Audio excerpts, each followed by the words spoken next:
சொந்தங்களே, அன்னேஸ் கிச்சனிலேருந்து உங்கள் அம்மா சிரேகா சுந்தர். இன்றைக்கி நம்ம கிச்சனில் பார்த்தீங்கன்னாக்கா ரொம்ப ஆரோக்கியமான ஒரு குழம்பு தான் செஞ்சு காட்ட போகிறேன்.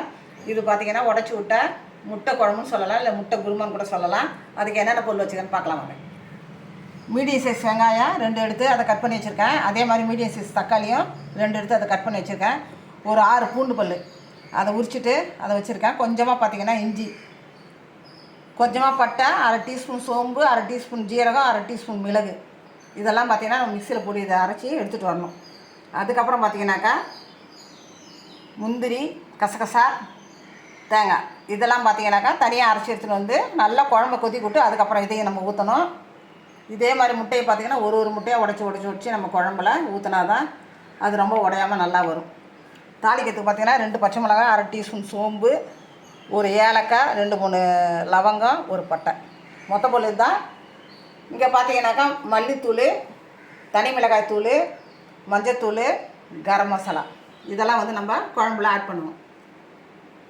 முட்டை ஒரு 4, 1 வந்து உடச்சி வச்சுருக்கேன். பார்த்தீங்கன்னாக்கா மீதி 3 எடுத்து வச்சுருக்கேன். மொத்தம் 4 முட்டையை வச்சு நான் இந்த குழம்பு செய்ய போகிறேன். கருவேப்பிலை, கொத்தமல்லி தழை எடுத்து வச்சுருக்கிறேன். இதை குழம்புல ஆட் பண்ணிக்கலாம். வாங்க எப்படி சேர்த்துன்னு பார்க்கலாம். இப்போ இந்த வெங்காயம், இஞ்சி, பூண்டு, தக்காளி எல்லாத்தையும் பார்த்திங்கன்னா நல்லா மையம் அரைச்சி எடுத்து வந்துடணும். நம்ம மிக்ஸி ஜாரில் போட்டு நல்லா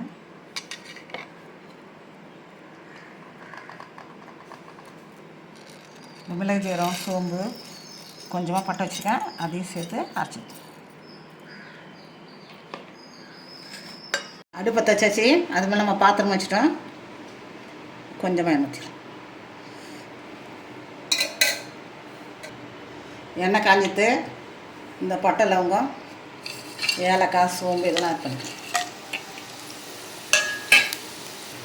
அது பொரியும் போது பார்த்திங்கன்னா அது 2 பச்சை மிளகாய் ஆட் பண்ணிக்கலாம்.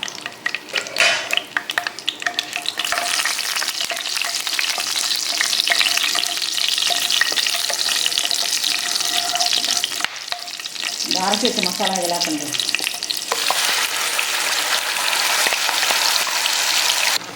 கொஞ்சமாக தண்ணி கழிக்கணும்.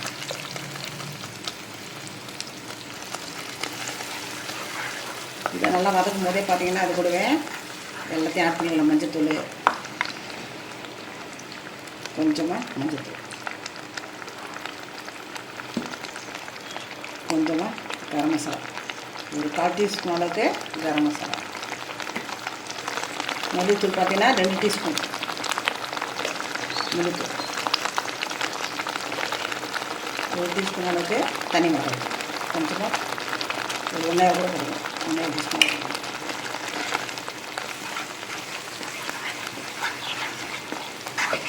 நல்லா பார்த்தீங்கன்னா இது கொதிக்கணும்.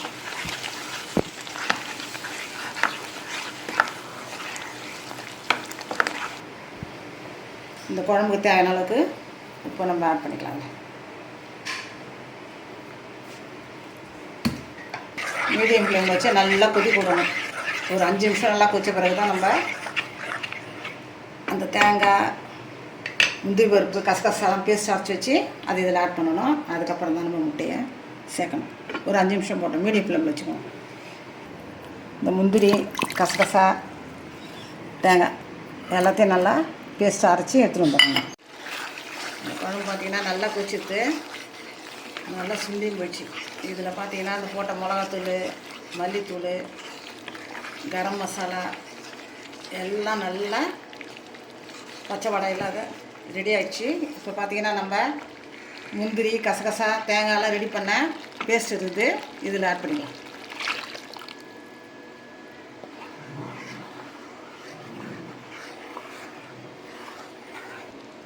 தேங்காய் பேஸ்ட்டு போட்டு பார்த்தீங்கன்னாக்கா குழம்பு நல்லா கொதி வந்துட்டு லோ ஃப்ளேமில் வச்சாச்சு அடுப்பை.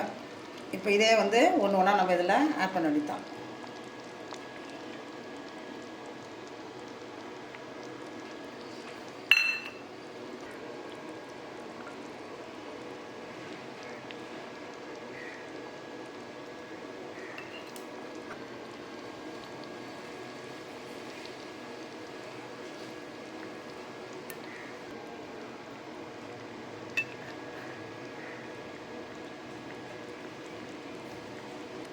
அடுப்பு பார்த்தீங்கன்னா லோ ஃப்ளேமில் வச்சுட்டு இதை நம்ம அப்படியே மூடி போட்டு ஒரு 5 நிமிஷம் வேக வச்சால முட்டையெல்லாம் வெந்துடும். அதுக்கப்புறம் கருவேப்பிலை கொத்தமல்லி தழைலாம் போட்டு இறக்க வேண்டியதான். 5 நிமிஷம் ஆயிடுச்சு. மூடி தந்து பார்த்துலாம். முட்டையெல்லாம் பார்த்தீங்கன்னா நல்லா வெந்துடுது. எல்லாமே பார்த்தீங்கன்னா தனித்தனியாக இருப்பாங்க.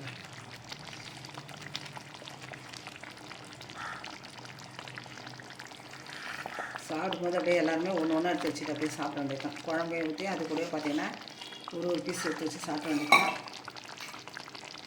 இது கூட பார்த்தீங்கன்னா கொஞ்சமாக கருவேப்பிலை கொத்தமல்லி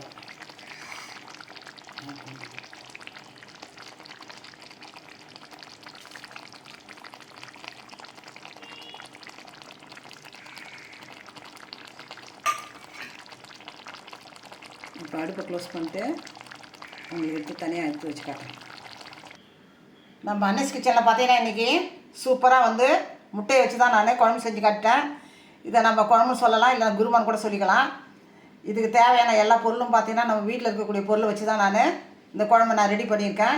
ரொம்ப ஈஸியாக இருந்து அதே சமயம் பார்த்திங்கன்னா ரொம்ப ஆரோக்கியமானது. இதை வந்து அடிக்கடி செஞ்சு குழந்தைங்களுக்கு நீங்கள் கொடுக்கலாம், பெரியவங்களும் சாப்பிட்லாம்.